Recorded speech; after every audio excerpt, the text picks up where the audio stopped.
No, nobody can hear you. Yeah, right. Oh, sorry. Just waiting for Caesar. Is that yours?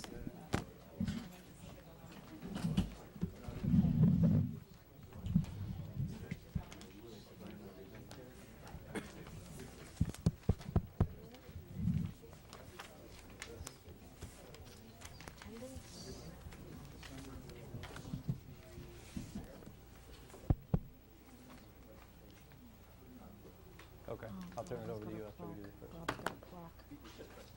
Bob's got a clock. Okay. All right, everyone ready? Maria? I'm good, thank Okay. you, I'm sorry. All right, I'd like to call this meeting to order for the Village of Biscayne Park regular commission meeting. It's Tuesday, January 6th, 2015. Happy New Year to everyone. Call to order, please. Thank you, Mayor. Mayor Coviello. Here. Vice Mayor Jonas. Yes, ma'am. Commissioner Anderson. Here. Commissioner Ross. Here. Commissioner Watts. All right, if everyone stand for the Pledge of Allegiance. I pledge allegiance to the flag of the United States of America and to the republic for which it stands, one nation, under God, indivisible, with liberty and justice for all. All right, again, I'd like to welcome everyone. We have some new faces. Hopefully that's good news. The first item is a presentation. We want to recognize and appreciate all the participants in this year's Winterfest. It was, for those of you that attended, I think it was the most successful and well-done Winterfest that I've seen in my time here. So thank you to Shalisha for leading that and for all the other participants. So if you want to introduce, I'll read through and then you could pass out the certificates. There you go. So we have Miami Shores Rotary, the Harvest Bible Chapel of Miami, So everybody just come up and come on up. Everybody just come Yep. up and they call your name.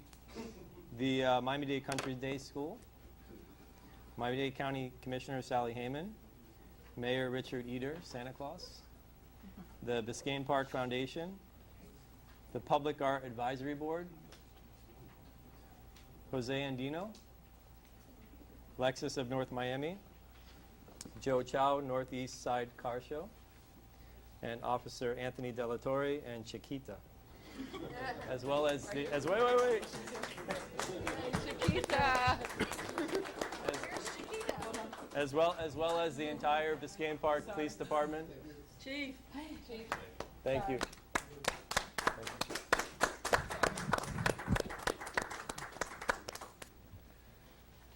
We also had, Mayor, the Recreation Advisory Board. Did I just skip one? Yeah. Okay. The Recreation Advisory Board, I apologize. I think Rosemary's here as an alternate from the board.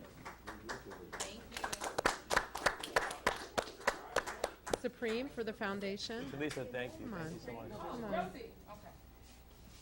Mayor, I just want to echo your comments.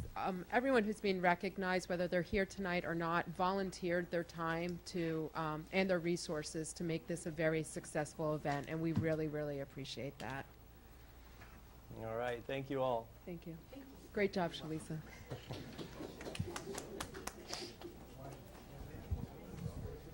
Oh, and there's Santa Claus. Mr. Eder, Mayor Eder's here.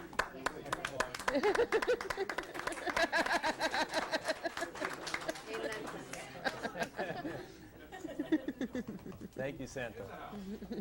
All right. Do we have any? Actually, I'm sorry. Commissioner Anderson has a presentation. This is a presentation to the city of Biscayne, Village of Biscayne Park, from the Miami-Dade League of Cities for 100% attendance to their meetings for all of last year. Excellent. Thank you.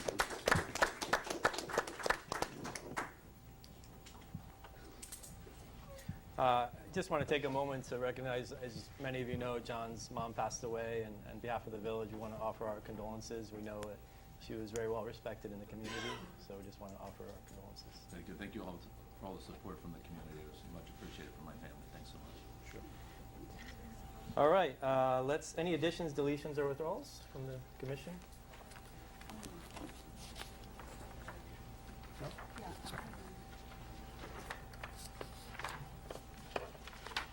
10A. Commissioner Watts, anything? Commissioner I Watts. just wanted to delete postpone 10A. Any of the brevity for this week? You want to pull 10A? Yes. Okay. I need to put it for next month. Okay, so 10A is going to go to next month. Anything else? Anything from staff? Mayor, I just want to make sure that we discuss 14C, which is our board and committee reports. We have provided the board attendance to the commission. It's on the dais. Okay, so we'll discuss it at that time? Correct. And it's time slot, okay. All right, so we'll move on to public comment. I just want to invite Supreme up to speak first, and then any other members of the public. Good evening, commissioners, village staff, and village residents. Last time, Supreme Dorville, 933 Northeast 107th Street, president of the foundation, Biscayne Park Foundation. Last time we were here on behalf of the foundation, we discussed having selling alcoholic beverages at our events, and the commission granted us the privilege to do so. However, we never discussed dates and times and so on. So therefore, we have planned out our 4 major events for this year that we are considering selling alcoholic beverages at. These events are, sorry, my fiance calling me. These events includes January 17th, which is the Food and Tunes. March 2nd, which is a St. Patrick Day event. May 2nd, which is also a pre-Cinco de Mayo event, as well as our Oktoberfest, which is scheduled for October 5th. And we wanted to see if we could get your permission tonight, so therefore we could apply for all these licenses prior to our event. Okay. And just remind me, what we authorized this in the past, and they have to come back each time for specific authorization? No, what I would suggest is that there's a motion authorizing me to draft a resolution for your adoption, authorizing those dates. So I think that will help us.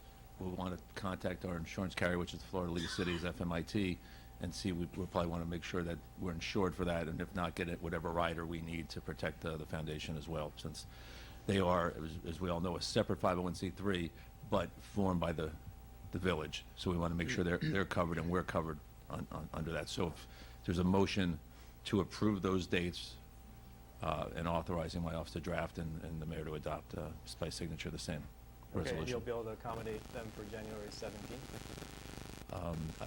We'll certainly have the resolution done. We'll be contacting the league, and I don't think it will be a problem. Okay. John, just for purpose of definition, this last October when they did Oktoberfest, they took a donation. It was a set amount per person or couple, and for that donation you could come essentially to a party and you could have all you want to eat or drink. Does that count as selling alcohol? It was at a private. It was at a private home, if I remember that way. Right. These are going to be at city function, correct? That's Right. correct. And this is, to clarify, beer and wine, That's correct. nothing else. Beer, wine, You're really not Yes. going to... and it's sold by the glass. Sure, okay, but nothing, no No, other alcohol, no, that no involves a vodka, different vodka. jurisdiction and... So even at Oktoberfest, you want to sell by the serving. You don't want to just take the donation and people can have what they want. Well, we haven't decided which route we would go and which route would be beneficial. However, it all depends on what site we're using. Are we at a private home or are we using a city event? As of right now, we schedule to use outdoors, which would be the city event, city location. For all 4 of those? For all 4 of those events. So we have only discussed selling it by the glass. Haven't made any further discussion. Okay. And Mayor, as a follow-up real quick, in order to ensure protection, it would need to be at a city event, a city facility as well. Once you get into a private home, I doubt the league would cover, and then also these individual homeowners may have liability they're not aware of, so I would suggest that we keep it in a city location. Okay, thank you. Commissioner Ross? I make a motion that we approve these dates for the foundation to, as part of their fundraising, to provide alcohol Second. at these 4 dates. And direct. And draft and adopt a resolution with Draft and adopt a resolution. Okay, so Thank you. motion by Commissioner Ross. Second. Second by Vice Mayor Jonas. All in favor? Aye. Aye. If something were to go amiss after the first year, we would still have the right to rescind permission? Right. Although the resolution is authorizing all four, if after the first one there's issues, you can do another resolution superseding that. Okay, all in favor? Aye. Aye. All right, Supreme, thank you. Okay. Thank you. And just for clarification, the St. Patrick's is scheduled for March 7th. I think I said that. March 2nd, you You said? said second. 7th. Okay, Thank you. all right, Supreme, thank you. All right, opening up to any other public comment?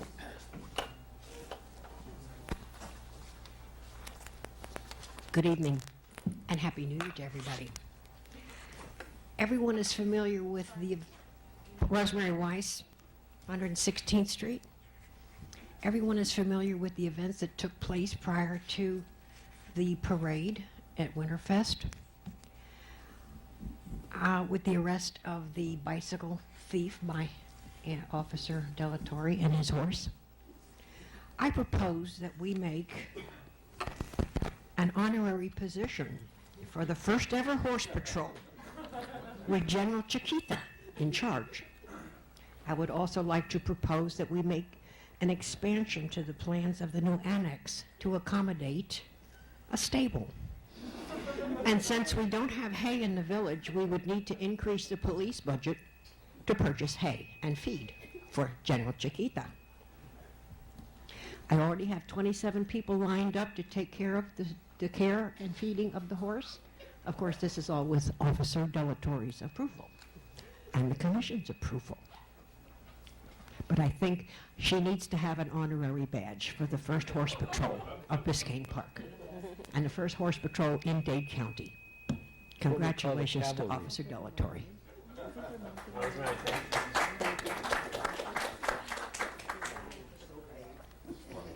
All right, that's a tough act to follow. Anyone else? Chuck?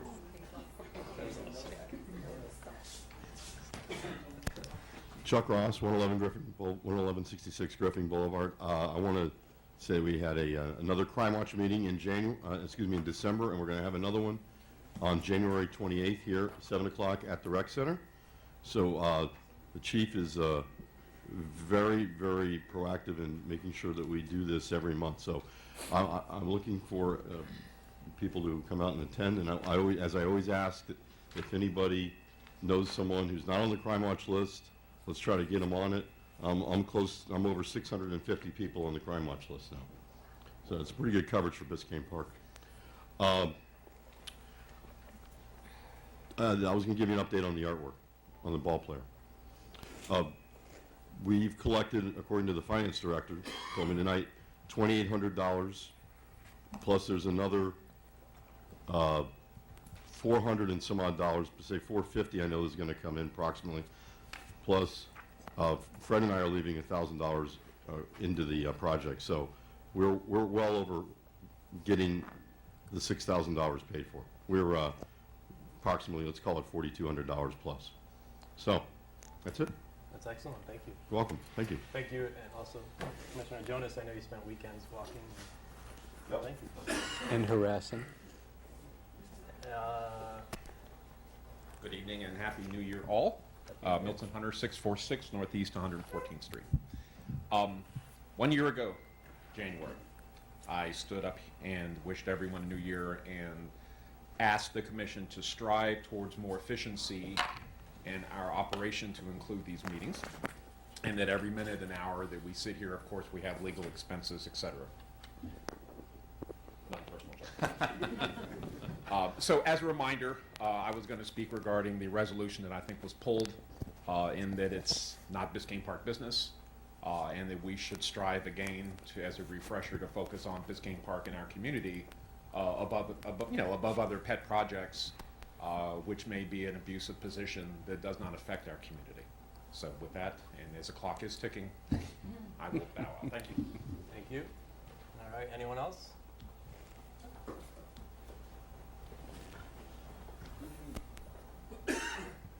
Hello. Shalisha, the rec center. Again, I just want to say thank you to everyone that came out, participated, helped with Winterfest, and just wanted to make an announcement about we have another event coming up this Saturday. We have another Walk a Hound, and to also remind everybody that we have the MLK Service Project going on the 31st, starting at 10 a.m. So that's it. Thank you. Thank you, Shalisha. And also I want to mention, thank staff and you and Caesar for everyone. I don't know if anyone's noticed, but the rec center looks a little bit different. The walls are painted and it's cleaned up. The floor is polished, so thank you for doing that. I'd like to jump in that thanks because I think Sure. it's a very specific thanks. It's Caesar, Early, Derek, Tony, and John, Shalisha, Philomene, and Christian came in on this past Saturday to finish up the painting. So I really want to commend all of them for taking this idea that we're going to get this done over the holidays and running with it and really putting some sweat equity into the village. Thank you. Thank you. It looks amazing. All right, so any other public comment?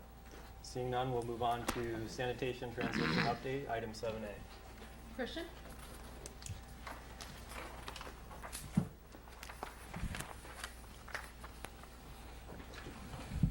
Happy New Year, everyone. We're now 90 days into the sanitation transition, and I think we've pretty much stabilized. The Track Easy report for the last month, we had 25 reports. That includes missed pickups for trash or garbage, but also it includes things like just reporting a cart was left in a driveway. That's a simple, easy fix and something that we can correct going along. That's about where we were during the time that it was privatized when we had the sanitation in-house. So I think we've stabilized here. We'll still work to get it down to zero, but it's coming along pretty well. And this past Saturday, we had our first quarterly bulk pickup, and that went very well. Waste Pro was actually out of the village by 3 p.m., having swept the village twice. What we did find out, and this was a lesson that I learned personally, on our flyer we put that Waste Pro would be here from 10 a.m. to 5 p.m. And so a lot of people didn't get their trash out until a little later, thinking they had extra time. So next time we'll be announcing it in advance and treating it more like a regular trash day pickup where people are expected to put it out the night before. So, any questions? All right, Christian, thank you. Mayor, a couple things Yes. I'm sorry, Commissioner. Going forward, we want to remind residents that trash and garbage can only go out 24 hours before their pickup day. And we're experiencing something, we understand because of work schedules, as we are all working folk ourselves, why this happens, but it doesn't contribute to the overall image of the village. And there's a lot of garbage and trash going out on Sundays. And we are going to be working through our code compliance program to remind people of this. We will be doing periodic Sunday patrols because garbage and trash should not be going out until Monday for the Tuesday pickup. The other thing is I'd like to make a request that perhaps we remove this item from the agenda if the commission's comfortable. We are 90 days in, and as Christian said, he feels that we have stabilized our transition, and if it's okay, we would like to remove it. Of course, always bringing it back if there are outstanding issues, and always being at our meetings and available for questions. Okay, thank you. Yeah, I'm comfortable with removing it if that's the will of the Mayor, commission. I'd like to ask the manager. Sure. Heidi, Yes. besides the trash piles being out there, there's a problem of people forgetting to take the containers back, whether they're garbage containers, recycling containers. It's like a decoration by the street for a better part of a week. Correct. And that And will be so- part of our Thank you. enforcement. Thank you. All right, so that's the consensus to remove it. Commissioner Wasser, are you okay with that? Yeah, just if we have courtesy notices at the beginning. Courtesy notice. Courtesy notice to remind people not to. Oh, there is. We're required through due process in our code. Yes. Yeah. Okay. And I just have one question about the dating of this pickup, extra pickup. I was wondering, do we have any sense of how many people keep their Christmas trees up through the Feast of the Epiphany? Because many people celebrate Christmas on the 6th. rather than that, and whether or not perhaps like postponing it for 1 week might be better for a better date. That's definitely something we can keep in mind for next year. That definitely is something that was brought to my attention this week.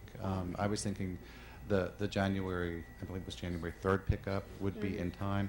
I didn't realize that it should have been up or after January 6th. But that's something that absolutely has been brought to my attention, and we'll make sure that's included next year. And Christian, can you work with any residents who still have their trees this week to make sure they're removed? Sure, without absolutely. Any penalty? Yeah. I mean, But that can the trees go in with the with the bulk pickup, Correct. absolutely. But if they happen to have a larger pile, we'll work with them to make sure there's no penalties. Yeah, no, Yeah. that's no problem. Waste Pro is very aware of the Christmas trees, and that was part of our discussion on doing it at January 3rd, was to make sure that we were having the bulk pickup so that we could collect Christmas trees. And I think we've gotten a good bit of them, but I understand there's quite a few left to go, so Okay. we'll get them. Great. All right, 7B, Erwin, the financial update.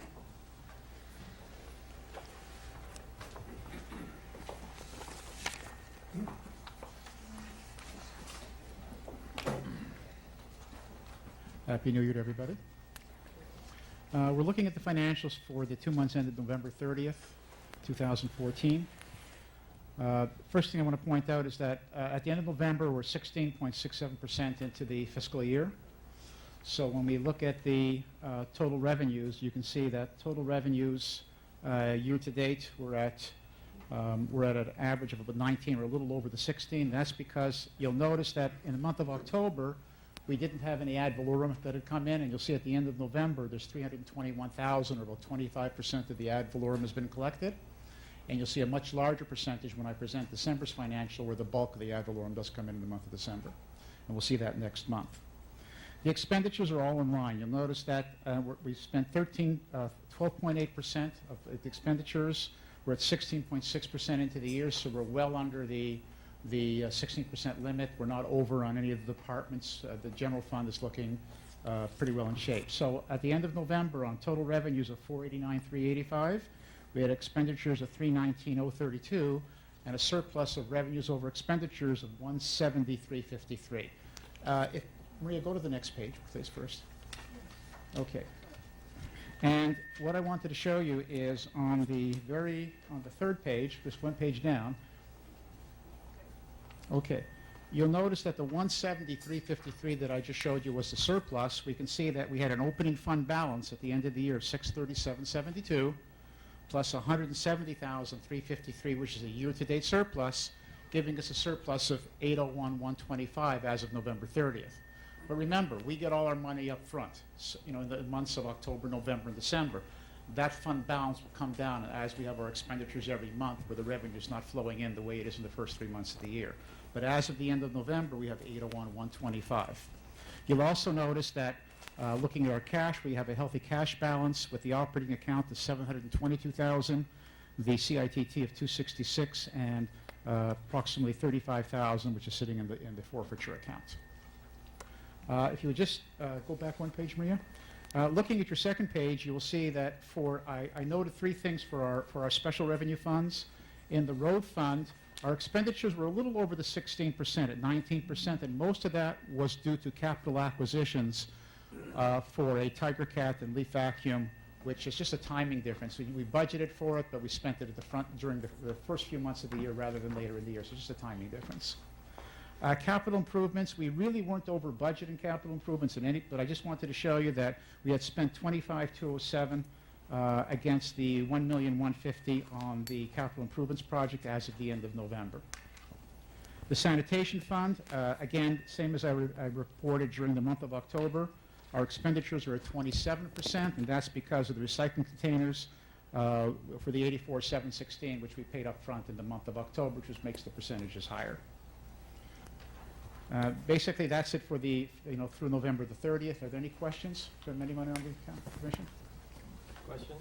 Yeah, just to confirm with you that the non-ad valorem comes in every month. Yeah, when you say All year. non-ad valorem, you mean the half-cent the sales tax and the communication tax? Yes, those are coming in every month. And the utility user fees and things like that? Yeah, and what I normally do is that if the money hasn't come in yet, I accrue it as an estimate based on the previous month. Because remember, we report on an accrual basis, not on a cash basis. And then when the actual comes in, we just adjust it accordingly. If it's a few dollars up or down, we just adjust it when the actual cash comes in. Other questions? We've talked from time to time about when we get that bulk of the money from the tax collector's office, maybe parking it somewhere that would yield us a little bit of interest, and I wonder if we've come up with a plan to do that. We haven't, but that's a good idea that we should. Even though, you know, the banks aren't paying much interest these days, we can still take a look at, you know, a little bit of something is better than nothing. Right. And we can take a look at that. I saw an offer from one of the banks, I don't want to say the name, but it was like 0.8%. Yeah, that's And about, it's less than 1%. Yeah. Yeah. Even We from can the follow up on online that. banks? I know we've discussed the idea, we just haven't dove Okay. into it yet. What we may be able to do is set up a sweep account where, you know, we'll put the money into a interest-bearing account, and then as we need it to cover our monthly expenditures, they'll just sweep it and move it into the operating account. We can look at doing that. Right. Thank you. Questions? Okay, anything else? Erwin, thank you. You're welcome. All right, consent agenda. Motion to approve. There's, on the December 2nd and December 9th minutes, there's scriber errors. I can go ahead and say them. There's no point of pulling them for Okay, that. so you, What it is on December 2nd, 8J, it should be opposed, should be 0. And then December 9th, the heading should be Special Commission Meeting. okay, so with those two corrections, motion to approve by Vice Mayor Second. Jonas, I'll second by second. Commissioner Ross. All in favor? Aye. Aye.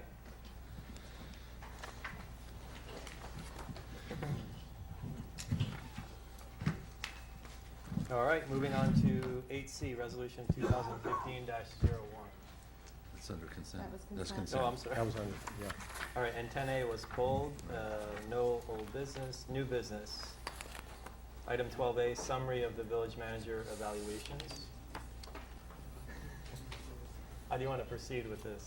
I have a summary of the past year's activities that I would like to read and share with the commission. This is my one time a year to talk about and reflect on what I feel like I've accomplished. And then I'll defer to the commission regarding the rest of the conversation. I've met with 4 out of the 5 commissioners. Okay. I found them to be very productive and the feedback to be very helpful and very encouraging, and I'm looking forward to going forward, but I'd like the opportunity to read this. Perfect. Thank you. And Maria has hard copies for you. The way to get started is to quit talking and begin doing. That's a quote by Walt Disney. I had to start with Disney. And as I look back on this year, I can honestly say we did a lot of, quote, doing. This past year has been a professionally rewarding and busy year. I understand that this is a summary of my individual performance evaluation, but it would be disingenuous of me if I did not at least acknowledge from the outset there was a lot of we in my accomplishments, including an incredible team of staff and you, the Village Commission. As your 3rd village manager, I take great pride in what I have done to shepherd the village further towards professional management. Of course, this process, which began for the village in 2006, will experience growing pains, but I believe together we are on the right course to achieve great things. In the past year, I have taken on many challenges and brought many positive changes to the management of the village. I used the 10 performance categories offered by the ICMA City Manager Evaluation Form as I completed the following summary. In the last year, I used my knowledge of codes and city management to minimize liabilities to the village and guide us towards sound management practice. Worked with the newly seated commission to establish processes and procedures, including uniform staff reports, agenda structure, and staff presentations to help streamline commission meetings and make them more productive. I implemented a new and modern village IT and email system. I ensured that all vendors, such as recreation vendors and building inspectors, have attorney and commission-approved contracts in place. I recognized our recreation center as the village's main street, and using my community development background, pushed for and created new recreation programs. For example, Park of July was my idea. Walk-a-Hound was shared with me, and I immediately implemented it. I have seen to it that we keep traditional elements of events, but have also introduced many well-received new traditions, such as a longer parade route and snow at Winterfest, an expanded Halloween program, and a dedicated back-to-school event. I have created senior programming and outreach to our young families. I created and presented rules and procedures for the Parks Department. I worked with the Commission to update the board and committee ordinance in an effort to streamline appointments and clean up the ordinance language. I also assigned staff to each board and/or committee to improve communication between Village Hall and the boards. I made it a priority to make sure that all of our mutual aid agreements are up to date for police services. I used my experience in building departments to professionalize and update our procedures to benefit the residents and the village. I proposed a stormwater and roads assessment that was approved by the Commission for future and long-term improvements in the village. I made improvements to the recreation center to make it more safe and attractive to facility rentals. I personally oversaw the completion of the plans and the execution of the invitation for bid for the construction of the new Public Safety and Administration Annex. I was involved in the completion of the historic building assessment. I've encouraged better and more accurate crime reporting and stronger ties with Crime Watch. I've established pre- and post-commission meeting procedures with staff to make sure all commission meeting agenda items are thorough and followed up on. I always try to offer practical and/or creative solutions and stay true to my mantra that every no should lead to a yes. My weekly management reports are thorough and informative. They are not only distributed to all staff in the commission, they are also available on the website. They include details on code compliance actions, police department activity, and all other village departments. I provide accurate and well-researched reports on a variety of issues to assist the Commission in their jobs, and I keep the Commission abreast of many issues to assist them in responding to their constituents. I'm responsive to the Commission and residents through face-to-face meetings, visits in the community, emails, and phone calls. This includes my long-standing open door policy, even outside of office hours, to accommodate resident schedules. I've supported and encouraged improvements to the village website and provided my own changes. Such changes I've include the inclusion of commission meeting videos on the website, adding parks and recreation programs and classes to the calendar, and making it more user-friendly. I've increased the social media presence for both police department and recreation programs to broaden our reach to residents. I've encouraged residents to sign up for our email blast and directed staff to use it as a communication tool. I personally generate the bi-monthly informative Village Happenings flyer that is delivered door to door to every home. I've done resident recognitions and am currently working on an upcoming volunteer appreciation event. I presented the FP&L hardening project in a manner that allowed residents in the commission to gain information and participate in the process. I created a public process and communication plan for the sanitation transition process from the initial information gathering stages to the actual transition. I implemented the drainage and roadway repairs on Northeast 111th Street. I've represented the village to the County Commission and its agencies on issues regarding annexation, historic preservation, and the proposed railroad quiet zones. I've established solid working relationships with neighboring city managers, the county commissioner, and our Tallahassee delegation. I have built stronger relationships with Miami Shores through communication with their manager regularly and the Chamber of Commerce. In the interest of public health and property values, I have taken swift action when there have been issues regarding lack of county median maintenance, North Miami collaboration on waterline repairs, and code violations. I've not only directed staff, but also participated in personalized door-to-door outreach during instances of trees being down, electric being out, the FP&L hardening project, and the sanitation transition. I suggested and implemented improvements to the collective bargaining agreement for the Public Works employee, including negotiating increased starting wages for all our new hires. Previously, the starting wage was $750. I'm so sorry, $7.50. I negotiated that it had to be at least the same as the lowest paid employee, which is now the Miami-Dade living wage, thanks to the commission. In response to the wants and needs of the employees, I created bi-monthly employee luncheons that include team building exercises, the annual holiday party, and maintain a consistent open door policy with staff.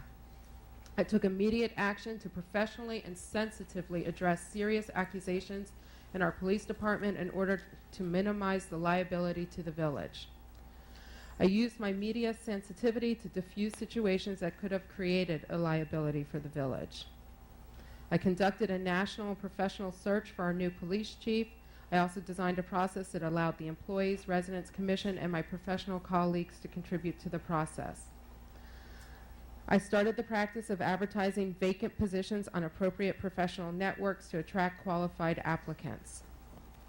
After a professional review by me of over 100 resumes, I hired qualified staff for vacancies including the recreation manager, public services manager, and building permit coordinator. All of these at a 10% savings to the village while bringing in qualified staff.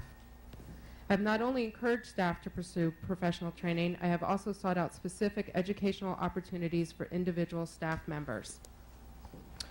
I've created an atmosphere of independence where employees are encouraged to have ownership of their workload and participate in the decision-making process. I have provided immediate and meaningful performance improvement counseling and follow-up with employees. Upon feedback from employees when I joined the village, I clearly defined the organizational chart and chain of command. Through my enthusiasm employees, I have created a work environment that is stable and productive. I have addressed our outstanding and new findings in the most recent fiscal audit. I proposed a standardized fee schedule to manage revenues and ensure cost recovery when practical. All departments came in under budget except the police department due to the resignation of police department staff and unbudgeted pay of accruals. At this point, the unaudited previous year budget, a budget I did not create but was nonetheless responsible for, has an excess of revenues over expenses of almost $100,000, which will be for reserves if no outstanding issues are found by the auditors. I personally crafted a successful applications for grants and funding for community signage and the log cabin restoration. I'm in the process of establishing an annual facilities maintenance program to better care for our assets and save money for the village. I have improved the day-to-day finance department procedures to ensure accounts are paid on time and in full. I participated in the successful lobbying efforts in Tallahassee for the Public Safety and Administration Annex and log cabin restoration.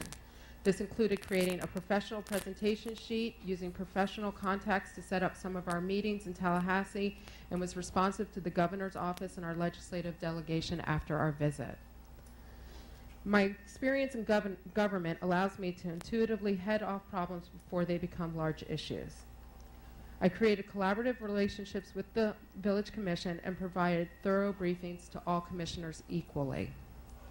When I consider a policy for creation or changes, I look at all aspects and attempt to create a fair and balanced approach. My style to bring certain items forward for discussion or encourage individual commissioners to bring items forward has helped to build consensus. And I have given the Commission a level of comfort regarding routine matters and the day-to-day operations of the village. And that was just our first year. I thank the 4 commissioners that took the time to meet with me and give me feedback. I am proud to say that the evaluations were encouraging and positive. We all recognize that there have been challenges, unexpected challenges this past year, and agreed to move forward on the path of continuous improvement in the form of being open to new ideas and facilitating more community and commission discussion on issues. Understanding that these improvements help not only myself, but the village as well. And with that, I would like to wrap up with one additional Walt Disney quote. Around here, we don't look backwards for very long. We keep moving forward, beginning to open new doors and doing new things because we're curious, and curiosity keeps leading us down new paths. Thank you. Thank you, Madam Manager. You took my, I was going to say that Your all quote? that in one year, and I'm excited to continue the progress with you. And we've met privately, and I'm very pleased.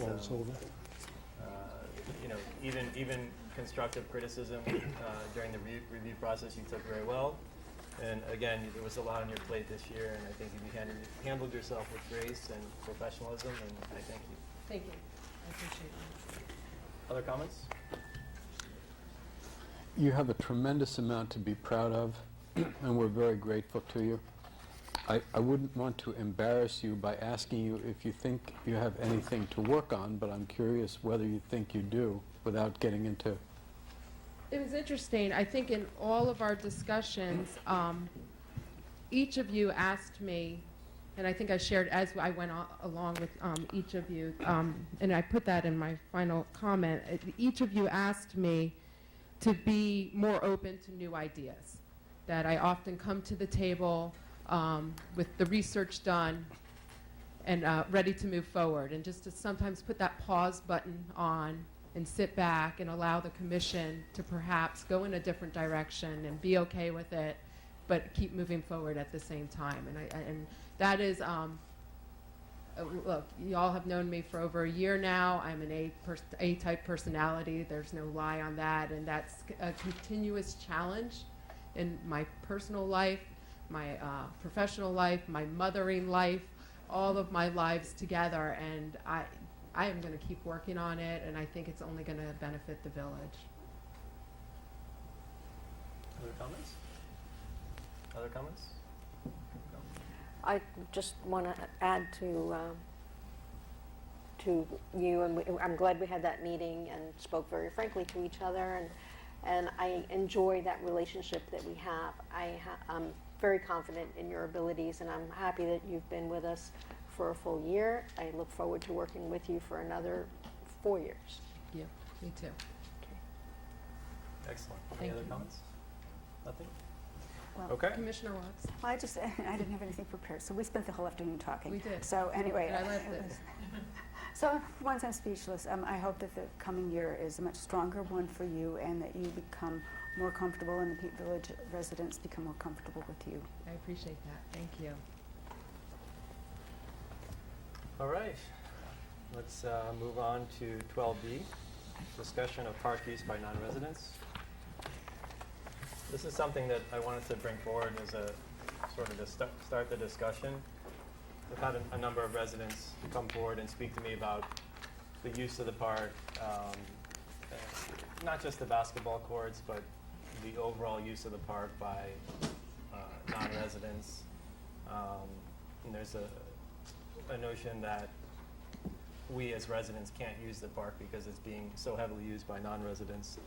And then, of course, there's the ancillary issues with the basketball court and the language used and things of that sort. So I just want to have a discussion, and I'd like to take steps for our attorney to start to look into details as to what we can and cannot do with respect to the park, beginning from an outright prohibition for non-residents to use it, to getting rid of the basketball court, replacing it with something else, having it more of a passive park, perhaps implement some type of registration process. I've heard complaints of people dropping off their young children unsupervised, basically using us as a babysitter. So I don't know whether some or all these things are true or not, but I'd like to look at the response that I've always received is that we can't restrict anyone from using the park because of the funding that was used to develop the park. But I'd like to get into the nuances and the nitty-gritty of that to see what we can and cannot do. So I'd like to hear from the commission as well. I'm not sure that directing the attorney to research the gamut of things is really an effective or economic way to get where you want to be. I did do just some initial research on the Safe Neighborhood grants, of which we've had several. And the Dade County Ordinance 96-115 provides for public access, and without going into how is this applied and how is it used, but it specifically says public access and community involvement. Reasonable public access to lands and facilities funded by this ordinance shall not be denied, except where that access may interfere with resource protection. And by resource protection, I'm envisioning, a beach where they have the sand dunes that you can't trample on, but it has to be maintained as an open public access land and facility. And I acknowledge that. I mean, we attached to the package is a number of resolutions where we received county money, and they all have the same language. It says, the Village of Biscayne Park recognizes that any beach, park, or other public facility acquired, developed, or rehabilitated, or restored with bond funds, including this project, shall be open and accessible to the public without discrimination as to race, color, gender, age, religion, belief, residence, natural origin, marital status, or disability. So I understand that there are limitations, but I think there's a lot of gray area, and I think we also have to look, and maybe the attorney is not the person to look at that initially. Maybe staff can look at, what these monies were used for, and to a certain extent, some of it's already done. Maria did a great job in putting some of this together, but maybe we need to look at what the money was used for. I didn't see any mention of the basketball court, how that was constructed. I don't know if we located that, but maybe that's a starting point to see, because I think the basketball court is what I hear the most from residents as being an issue.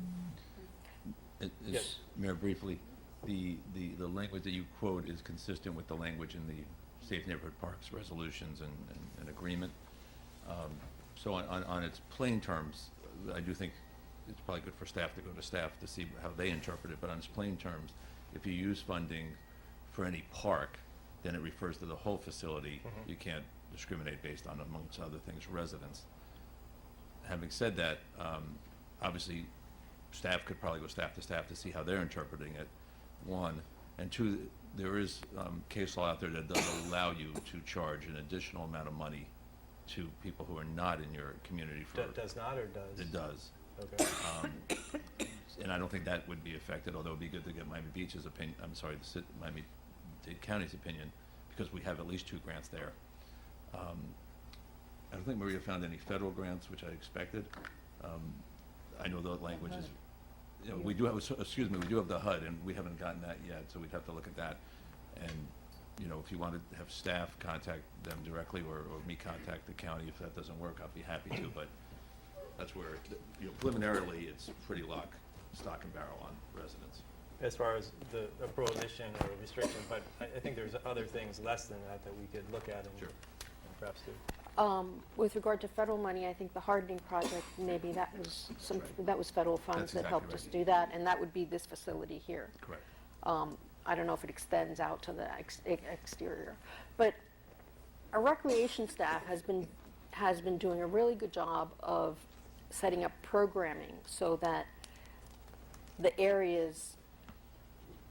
different areas of the park are used at certain times for specific activity, and people sign up for those activities. So it's not, I think maybe that's a better way to manage the space, and somehow in that process you're getting the people to register, and you know who they are, and if there's an issue, then someone could be suspended, or someone could be addressed and corrected, situations corrected. And maybe the better approach to it, rather than a prohibition or an exclusion, is to continue in that kind of a programming approach, so that the facility is already being used by a program, and it's not so free for other uses. Yeah, no, that's a good point. I mean, I like the idea of having some structure where there is accountability and registration, rather than just having, people dropped off, especially young children dropped off without any supervision. And I don't believe that, I think that that's probably illegal, and if we encounter that kind of situation, then authorities are called and parents are found, and is that illegal? Well, there's an age, we talked about this before, we didn't look into it because it wasn't directed, but we could look into it. But there's certainly, if you're dropping off 4-year-olds here, then that's going to be considered child abandonment, and then the police would be responding. And that age, usually somewhere around 12, but, sorry? Yeah, and it's a little bit case by case too on the kid, but certainly 5-year-old, 4-year-old. Mayor? And we can look at that exact amount. It's a statute, so. Yes. The basketball court has always been a magnet for attracting older groups of people. And from over the years, it became very, very unruly.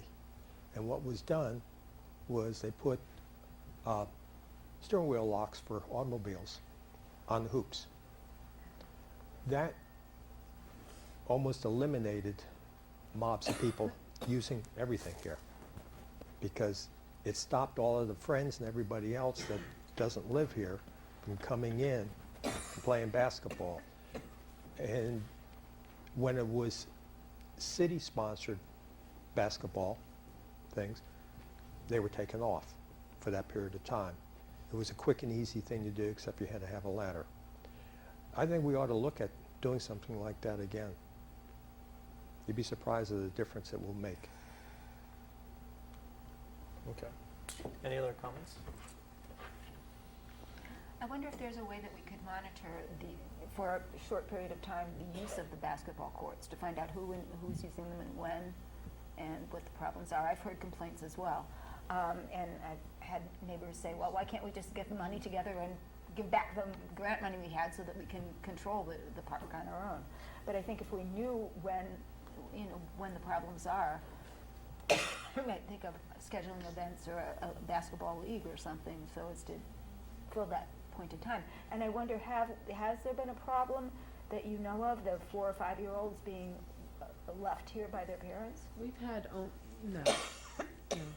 We've had a couple, what happens, which is equally concerning, and we've tried to address it, is some folks might be playing a sport, and then their 4 or 5 year olds on the playground by themselves or hanging out here on the front side of the building while the adult is on a different side of a building. We've had that issue.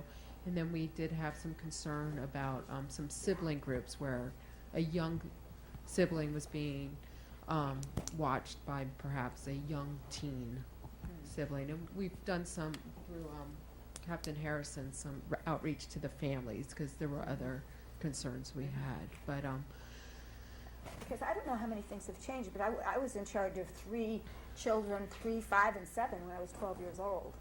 And there was no problem. I mean, except that I had to manage these 3 kids that were wild. But I mean, when you're 12, you're a babysitter by that point. we see it, though, pop up more in the summer. And that, I think, is the concern when we become like this de facto hangout / free summer camp. That's more of the concern. So it's hard to reflect on what we've seen over the last few months, but we do see it. Okay. The one thing about the basketball court, and I think that Commissioner Anderson has a good point, however, here's my fear, and that's why I'd like to know who's using it and when. How many of our residents are using the basketball court? Because I could venture to say that if we were to close cover up the hoops and all, we'd end up with loads more of those, utterly ugly basketball hoops in front of people's houses, that litter the city already, these big ones, and then people then would play on the street. Now, I've never seen any kids actually playing at those big hoops that people have. They're movable, portable hoops. But if we were to close the basketball court off to the kids who do play basketball who live in the park, we might end up having more kids playing basketball in the streets. I mean, that was common when I grew up, but I think it could be deemed as a safety hazard. We can certainly do a survey. We've talked about it with the Rec Advisory Board as well, of doing a survey around the entire park area to get a general census of where folks are coming from if they live here and come back with that information. Why don't we do that? Why don't we ask the Recreation Department to think through this and give us some suggestions? And because they are, in a sense, professionals in this kind of area, what they have to say is probably worth a lot more than what the few of us have to say, what our opinions are. And I'd really like to use that as a starting point for this. Okay. Yeah, this was just meant as a starting point, but I would like to see if staff can determine who uses the basketball court. So I'd like to take that step as well, if you agree with it. Yeah, I will also tell you that one of our neighbors approached me to say that he really wishes we had a tennis court instead of a basketball court, in part because he was complaining about the basketball court, and in part because he likes to play tennis. And he said that he himself and some of his local friends would contribute money to a conversion like that. I don't know what the conversion would cost, and I had no way to discuss it with him, But, I certainly would if it was something we wanted to do. Now, having said that, Bob Anderson and I talked about that some years ago, and he said that in the more distant past, this issue had come up, this suggestion, and there was even some kind of a survey sent around in the neighborhood, and it turned out hardly anybody wanted a tennis court. So I don't know if it's a meaningful concept, but if it is, then there may be some opportunity for us to think about that. Okay. Commissioner Ross? I know at times the basketball court has been used for dodgeball. There used to be like a Saturday morning dodgeball, not a league, but a planned program event. And I think that that is probably the better way to go for these organized events to happen, whether it's a mini camp or league play or something like that. I am not in favor of shutting something down and having a facility sort of look broken. I think that our kids don't get enough exercise, and it's great that they come out here and do play basketball. We also have to think about the concept of our not being able to stand alone because we're not an island. And so we need to find ways to reach out to North Miami, Miami Shores, El Portal, and maybe develop cross programs with those other municipalities, those neighboring municipalities.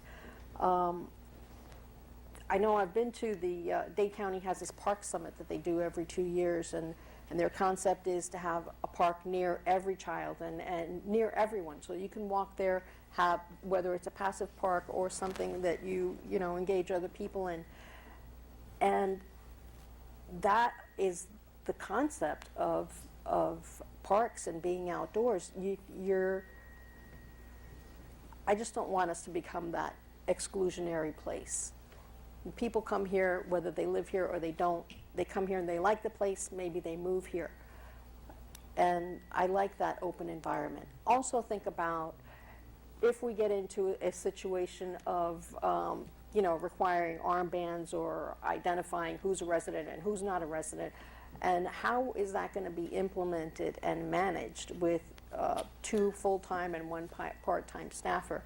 I just don't want us to create obstacles for ourselves that are going to be hard to manage down the road. No, too. I agree, but I think we owe it to ourselves to at least look at it and look at the options. And I don't want to be exclusionary either, but I think we also need to protect the residents and the people that live here and the people that live around the park.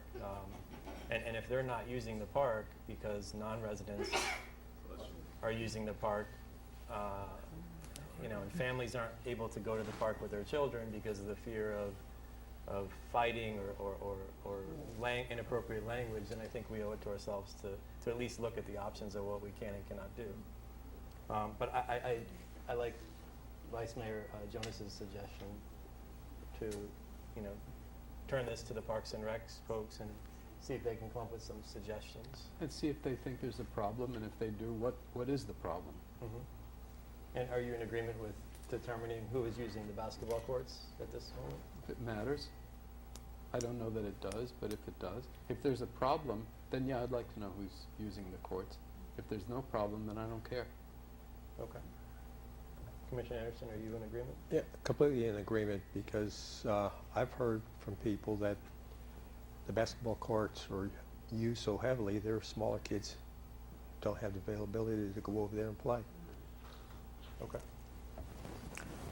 On that issue, when we talked about the regulations for the park, one of the things we had in the past, and I think that it's been incorporated now, is not to have full court play. They can only play half court, and that leaves one side open for younger children. Yeah, that's in place now, right? Correct. Okay.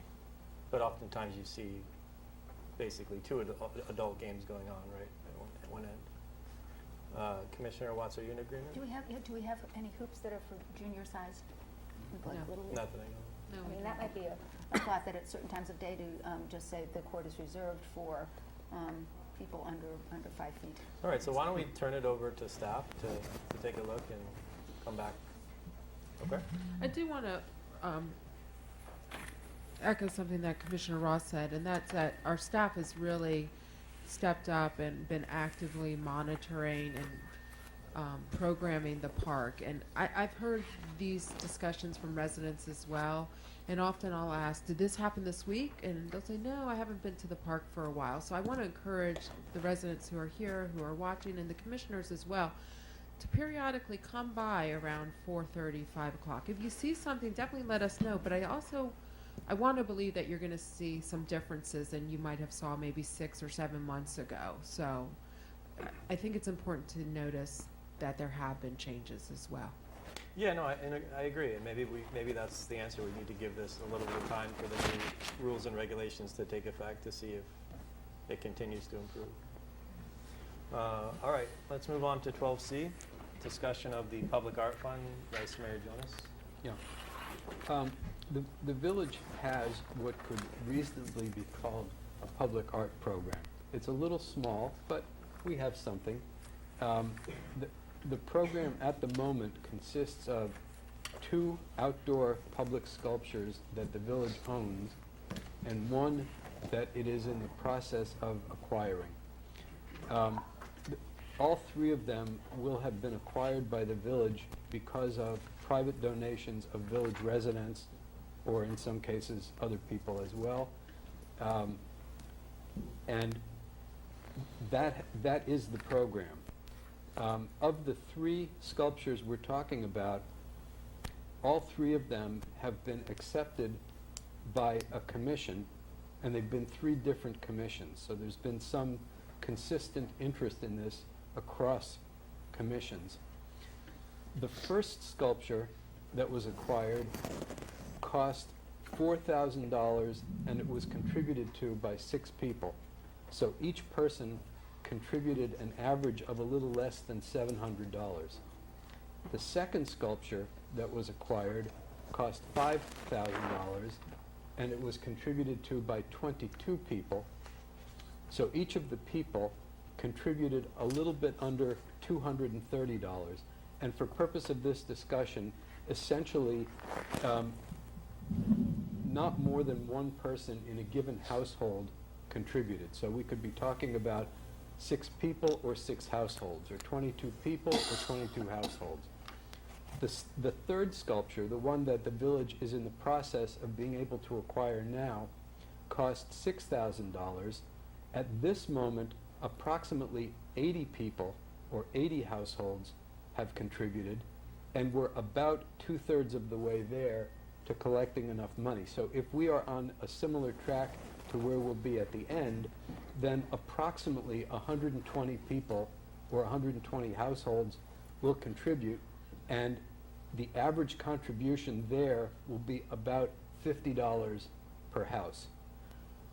My aim really is that we should expand this public art program, and we should make it completely democratic, meaning that everybody in the village or every house in the village will contribute to such a program.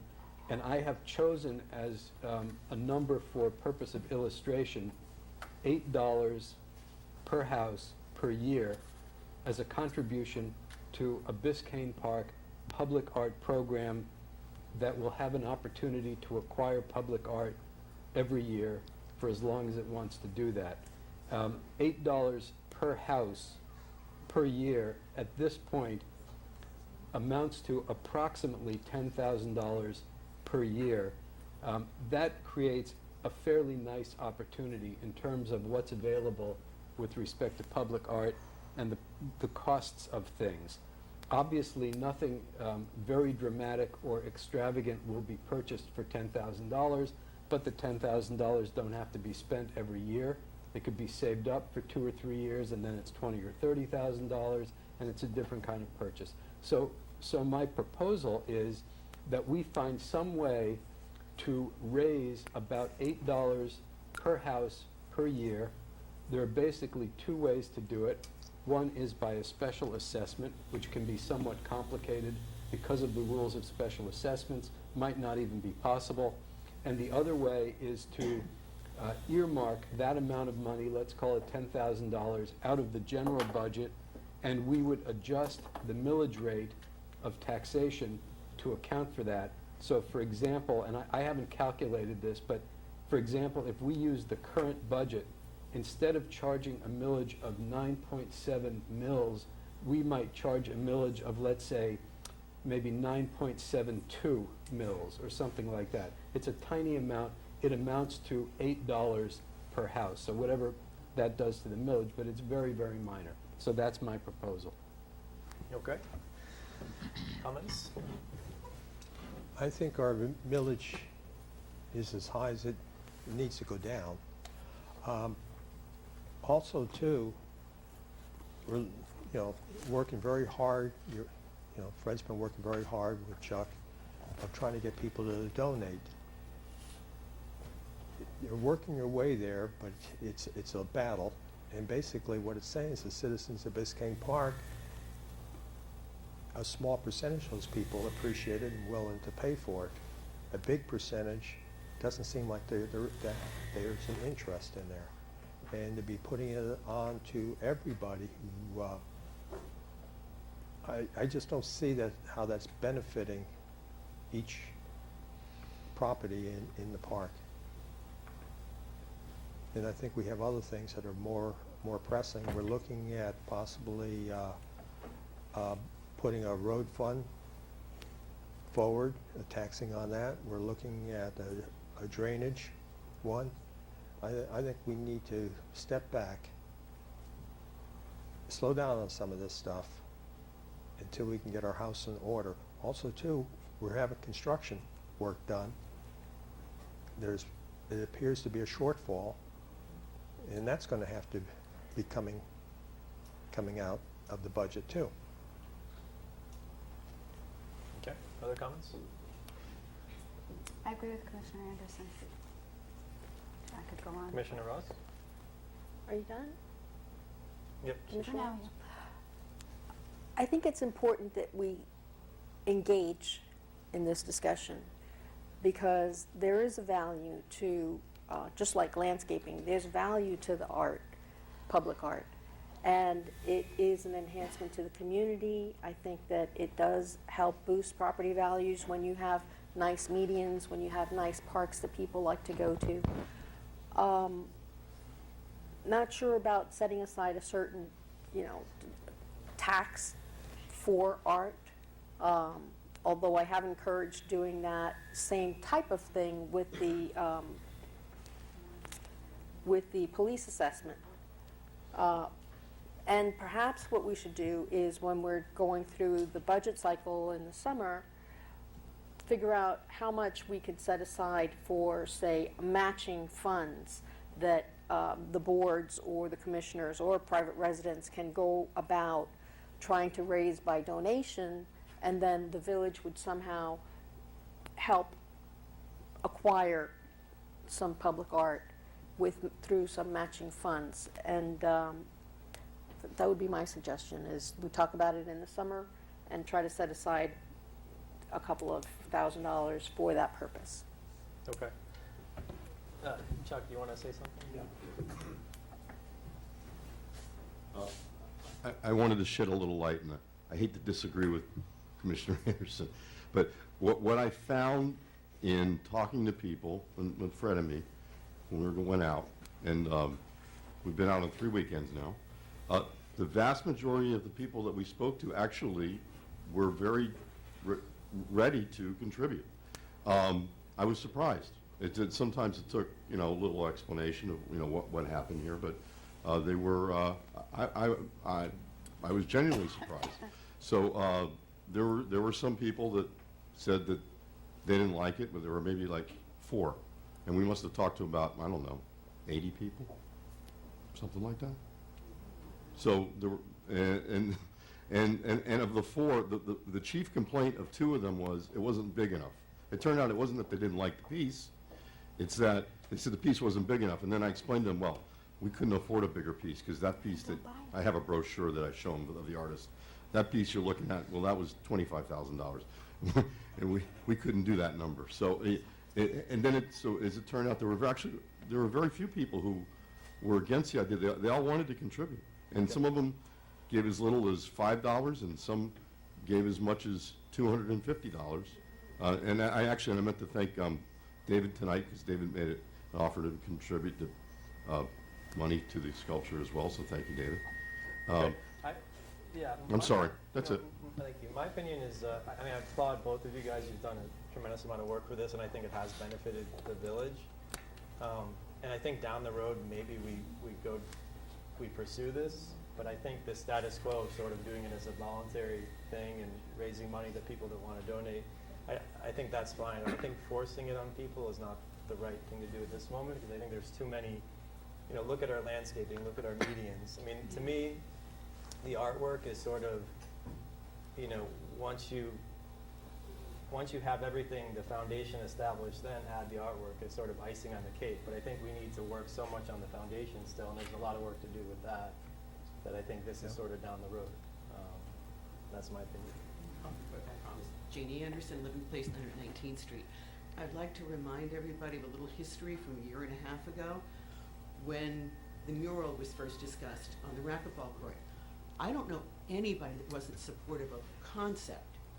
Many residents spoke out, but I don't know anybody that supported public funding. And I think everybody on this commission and those who were active in the community then, you remember those discussions. Positive on artwork, negative on public funding for all the reasons that were brought up tonight.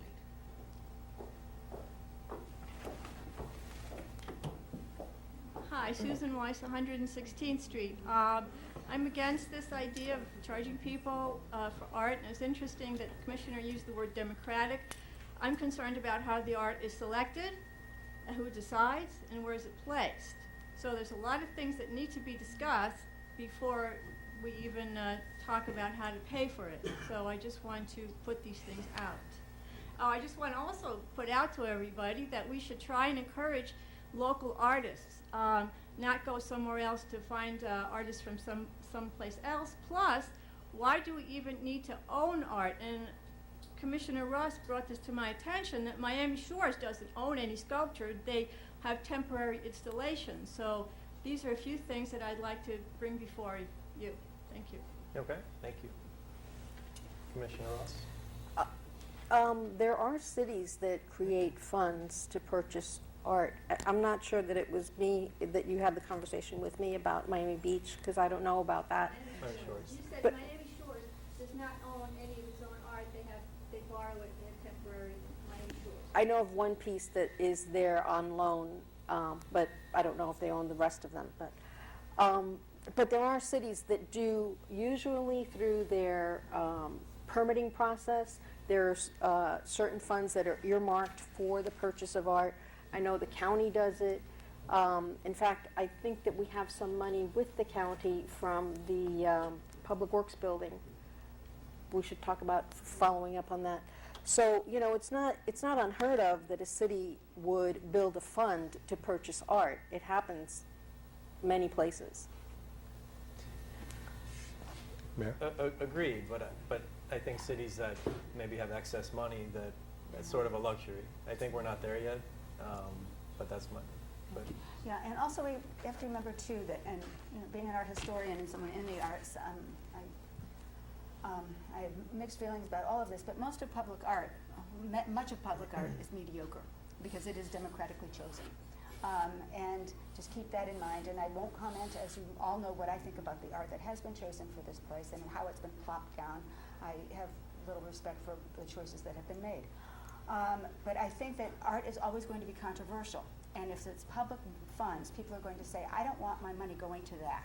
It should be going to something else. I think maybe when we do have money, we might, as much as I would love to have large-scale works that are appropriate in scale for various places, I think that we have to think about, like, why not artistically landscape the village and do things that are appropriate to this place as a garden, a botanical garden. I think that we can create works of art through nature. And then we might be able to be so lucky one day to get Jahuli to put, his light sculpture in here. But I think that in a sense we're taking the cart before the horse. And I think that it is, as one of my neighbors says, it is always contentious. And unless you have someone with true vision, like the tyrannical Mayor Daley years ago getting that Picasso and just by fiat getting it in there, we could end up with a hodgepodge of stuff misplaced. For instance, we could have chosen a ball player that was not kinetic, that would have been appropriate for the rec center. So it would have been an appropriate scale, an appropriate place, but we didn't. So that was already bought, already purchased, so it had to go somewhere. So it went somewhere that I thought is inappropriate. So I think that landscaping, artistic landscaping, and artists who are landscape architects might come up with ideas for us in the future. Right now we've got a building fund and build. Mayor? Okay. Mayor? Yes. Yeah, a few years ago, I gave a presentation from up in Chattanooga. They have an art park. And majority of the artwork that's there, the city doesn't own it.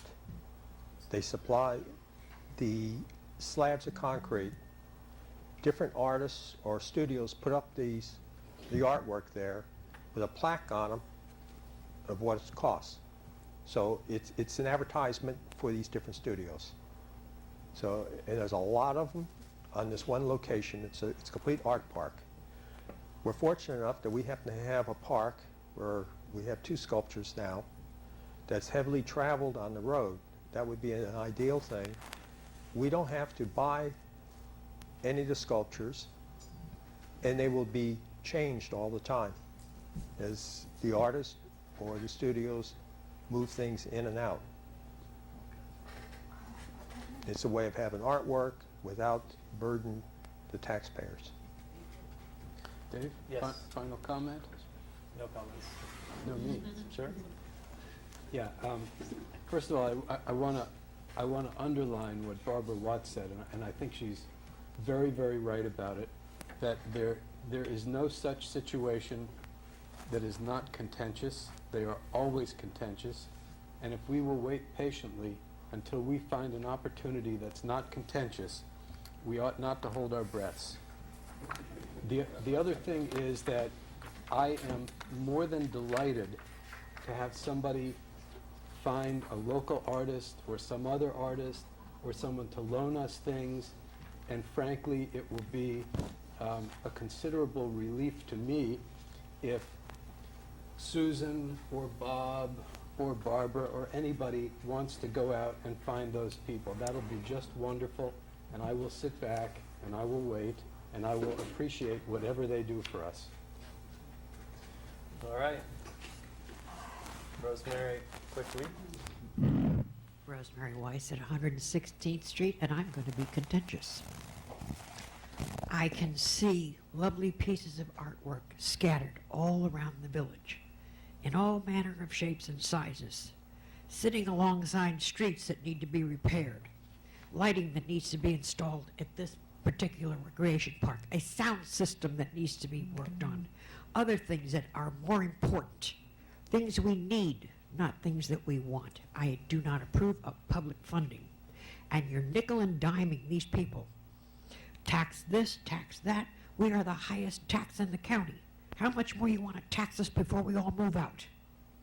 And that's my contentious remarks. All right.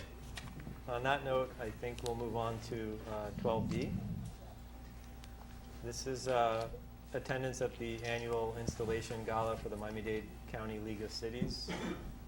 Can you remind me what we did last year for this? I can. Last year, the commission paid out of village funds a total of $495. That included tickets, 3 tickets at $165. All other attendees on behalf of the village paid for either their own way or for guests. But what I'd like to remind you is during our annual budget process, we budgeted for events and education for the commission $2,500, and it was agreed to during the budget process that would be equally spent, $500 by each commissioner, that each commissioner would kind of have access to $500. May I? Commissioner Watts used her full $500 for her GGI program. So you each have a budget available to you if you'd like to attend, if you agree to take the money from that existing line item. Okay, so there's no, all right, so we can each just individually decide whether to attend. Correct. Okay. And we can work with our finance department to make sure that you have not exceeded your 500 if you've been using it for other events or educational opportunities. Perfect, okay. Yep. Any other comments on that? When is this event? This event is February 7th, Saturday. Okay. Request for placement of items on the next agenda. Anything? Commissioner Watts, anything? No. Ms. Anderson, nothing. I do have something. A couple of years ago, I had brought in on February something called 15 Days of Neighborly Love. And it was a concept that was developed by County Commissioner Pepe Diaz. I'd like to bring that up for discussion in February. Okay. Anything else? All right, village reports, item 14A. Starting with the annexation update, actually, at the February meeting, I'm going to invite our legal and lobbyist representation on this issue to do a presentation to the commission. They are currently in the proposed annexation area seeking signatures. They have a small number, and they're continuing every day to gain signatures. The North Miami application was supposed to go to the County Planning Advisory Board in December. There's a portion of one of their applications that has a conflict with the Biscayne Park annexation area. There was an advertising flaw, and the hearing was postponed. We have not received notice of the new hearing, but that does give us an opportunity to continue moving forward on our path. We are also still trying to work with representatives from the North Miami Commission regarding their application and asking them again kindly to withdraw that application so that there is no conflict and we don't have to go into mediation with them. Regarding the Village Hall Log Cabin Restoration and Annex Building update, we are working towards getting our permit. We are at the county. We are on the tail end of meeting all of the requirements and comments. We're hoping that the permit will be let on Friday. Christian is going down tomorrow morning, hoping to wrap some things up there. We will be having a pre-construction meeting with our contractor on Thursday and all of our building inspectors. This will give everyone an opportunity to meet each other and set out the expectations for the project going forward. If you notice, the construction fence is up. I will have to tell you that when I drove in Monday morning, I was somewhat alarmed. I don't know if anyone else thought that it was quite large and perhaps outside of our area, but we've checked the plans, we've checked the survey, and we've checked the property appraiser, and that is all our land. We had a Lord Grantham moment in the office when we were comfortable with that confirmation. And next month, we plan to return with more information regarding the construction financing, if needed, and where we are with the budget on the project. And I'm going to turn it over to Christian regarding the recreation bathroom renovation update. Madam Manager, I just want to, Yeah. we spoke privately about this, but I think it's important that we really move forward quickly with the RFP for the invitation log to cabin bid. so that we Mhm. know where we stand with cost and get that out, and so we know what shortfall we're, there's a lot of numbers being thrown around, and I think until we get that out, we won't know, so. Agreed. The sooner the better. Is Heisenbottle, He has been non-responsive during the holidays. okay. Question. I was wondering, so we will discuss possible scenarios for borrowing money or cutting down on the parameters of the job. Correct. You'll come to us with Yes. those scenarios? Per the charter, we're required to present a feasibility study if we were to borrow money. So included in that feasibility study will be how are other ways we could do this, and this will work or this won't work. So all of the different ways we can achieve the project. So leaving the police station part of it as a shell, and all of those other options will be presented at next month's meeting? Correct. And Okay, and then could No. The contract was already approved for the new annex building. that was already approved. It so- was approved, but that is still an option. If we talked about it last month, you all asked the attorney, he said it would be difficult, but the question to the attorney was, could the contract be modified? Oh, right, with the consent of the other party, sure. Correct, right. Right. But Right. right. So I just wanted to make sure that we know, that village residents know this will be on the agenda next month. And If, why. if we are successful in going out and getting the information on the financing. That report is part and parcel of that item. We are still finalizing that request and document, so if we're not timely, we will come to the March meeting, but we'll. But until we know what it's going to cost to do the log cabin, we have no idea what, we just sold the waste trucks that we had for how much? We are estimating to get in It should be around $80,000, $84,000. $84,000. However, $10,000 is expected revenue into the general fund, so we can't touch that. Okay, but So- I'm just saying, we first need to know what the shortfall is, and then supplement it with some other things, and then we'll have a better picture of what And the that's best why option is. it may not be next month, it will be March, but when we come forward, we will have all that complete information. Because I know this is of great concern, as I have too many residents of us going into debt over this. Okay. Commission, is there comments on this issue, or? Mayor? I When we have some approved comments. the contract with Bayhart Construction for the annex building, we went through the analysis and we went through the debate of whether it was more beneficial to do a start-stop or to do the whole thing. And I thought that we concluded that it would be more economical and a better approach to complete the project rather than Right. leave it for another day. Right, no, we did do that, and John was just pointing out that, if we were inclined, we could attempt to modify the contract if we wanted to, but I agree with you, that discussion was had. Yep. Commissioner Yeah. Anderson? During that same meeting, this was last month, I thought it was a consensus that the manager would be bringing something forward to us for discussion on the financing part, some kind of numbers. In February. And so if it's going to be in February, we're going to reach a point where if the commission decides we're not going to go ahead and go that way, are we going to be able to get this construction finished? I'm really concerned because, once we start doing any contracts as far as the log cabin goes, we can't go over that 1,100,000.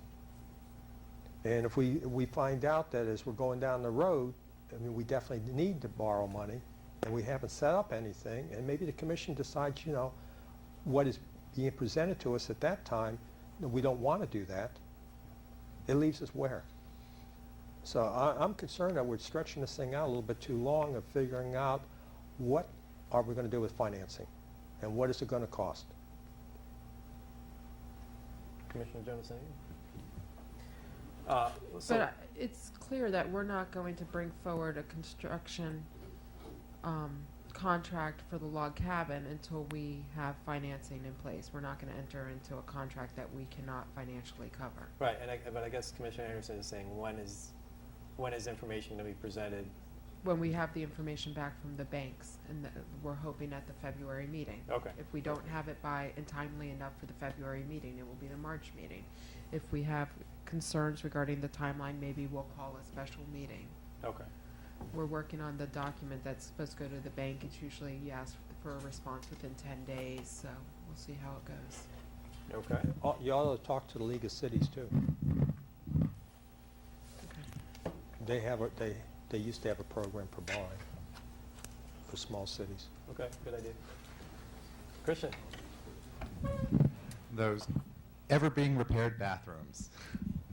So they are moving along. As I told you guys, it would be slow, and there's a reason for that.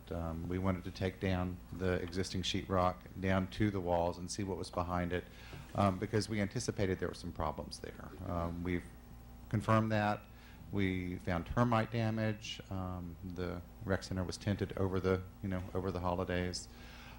We've also found some black mold and have been searching out the source of the water for that, and we've determined where that is.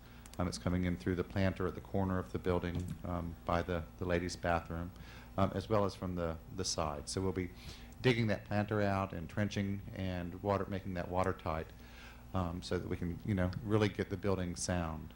And from there on, we should start sheetrocking hopefully next week, and it will start moving a little more quickly now. So. Great. Christian? Yes. You may want to check of how they did this planter over here to make it watertight, because it was the same thing. It was leaking in. Okay. And we had all kinds of mold behind the cabinets there. And we had more cabinets. Okay. And in the office area too. I will absolutely check that out. Thank you. And my understanding is once it was done, I haven't heard anybody saying that there's water damage coming in. So whatever was done, it's working. We'll definitely check that out. Thank you. All right, Christian, thank you. Thank you. Village Attorney? Thank you, Mayor. Thursday, I'll meet with the Charter Review Advisory Board at 7 o'clock, and I believe you all have been scheduled to meet with them at a time certain. Again, best practice is that you go ahead and give your thoughts on the charter that you may want to see changed, and then go ahead and leave. Technically, you don't have to, but I think, again, because of the sunshine law that you're subject to, it's better. Best practice is for one individual commissioner being there at a time, and that's how we've set it up. And to give you my thoughts on it, I'm going to give a presentation on sunshine law, on public records, on ethics, on conflicts to the charter board. They're subject to all of that. And then I'm going to check their comfort level as to my need to be at the meetings. I'm going to suggest to them I probably do not need to be at all the meetings. This meeting is important because they're just starting. I want to make sure that they stay within the bounds of the law. And then if they need me, I'd be happy to be there, but based on cost, I'd be happy not to be there. Obviously, as we get towards the back end, I will need to be there, and also I want to obviously need to draft whatever charter amendments they want to have so it can be provided to you.